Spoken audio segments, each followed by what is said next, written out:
আমরা মাতৃশক্তিকে স্বনির্ভর করার জন্য যেটা করা উচিত সেটা পরিকল্পনা করেছি। শুধু ৩,০০০ টাকা নয়, সরকারি চাকরির ক্ষেত্রে কিংবা অন্য অন্য বেতনের ক্ষেত্রে যেটা করা উচিত সেটা করা উচিত। এবং আরেকটা জিনিস দেখেছেন আপনারা, মায়েদের কিছু বিশেষ রোগ হয়, ক্যান্সার জাতীয় রোগ হয়, যেগুলো শুধু মায়েদেরই হয়। তার যে প্রতিষেধক রয়েছে তা কিন্তু প্রত্যেকটা হসপিটাল থেকে যাতে মায়েরা পায় বিনামূল্যে, তার ব্যবস্থা কিন্তু আগামী দিনে বিজেপি সরকার করবে। মাতৃশক্তিকে এগিয়ে নেওয়ার জন্য যা করা দরকার সেটা করতে আমরা বক্তব্য নেই। মমতা বন্দ্যোপাধ্যায় যে বলছেন যে তার কার্ডেতে নাকি কাজ হচ্ছে, আপনাদের এই কার্ডে কি সেইটা কাজ করে? মুখ্যমন্ত্রী তো অনেক কিছু বলছেন। বিগত দিনে বিজেপি যে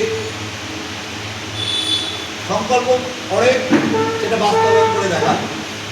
উড়িষ্যাতে আপনারা দেখেছেন, আপনারা মধ্যপ্রদেশে দেখেছেন, ভোটের আগে যে ইস্তাহার, ভোটের আগে যে সংকল্প করা হয়েছে সেটা কিন্তু পূর্ণ বাস্তবায়ন রূপায়ণ করেছে। আপনারা ৩৭ বিলোপ দেখেছেন, যা কথা দিতেন তাই করেছেন।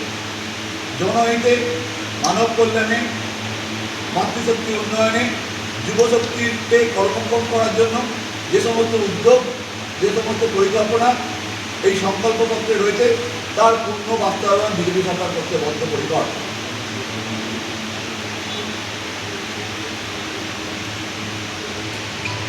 হবে আপনারা একটু আশ্বাস দিচ্ছেন। আপনারা দেখেছেন, হসপিটাল দেখেছেন, যে সমস্ত প্রকল্প অধিগ্রহণ করেছেন বলেছেন তার ফলক দেখেছেন এবং কাজও দেখেছেন।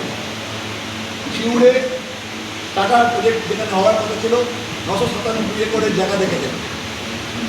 আমার কাছে বিনীতভাবে আপনাদের কাছে জিজ্ঞাসা, আপনারা তৃণমূলের কী উন্নয়ন দেখেছেন এই সমস্ত স্থানে? এটা উন্নয়ন না অবনয়ন? এটা অবনয়ন ছাড়া কোনো উন্নয়ন শিউরে হয়নি। শিউরের মানুষ শিক্ষা, স্বাস্থ্য, শিল্প, কর্মসংস্থান সব দিকে পেছিয়ে দিয়ে আবার একটা নিদর্শন তৈরি করেছে। কেবলমাত্র যে রাজনৈতিক দল ক্ষমতায় আসার জন্য শিউরকে ব্যবহার করেছে সেই দল এবং তার কার্যকর্তারাই উপকৃত হয়েছেন। শিউরের মানুষের শুধু পেছনে ফেলে দিয়েছেন।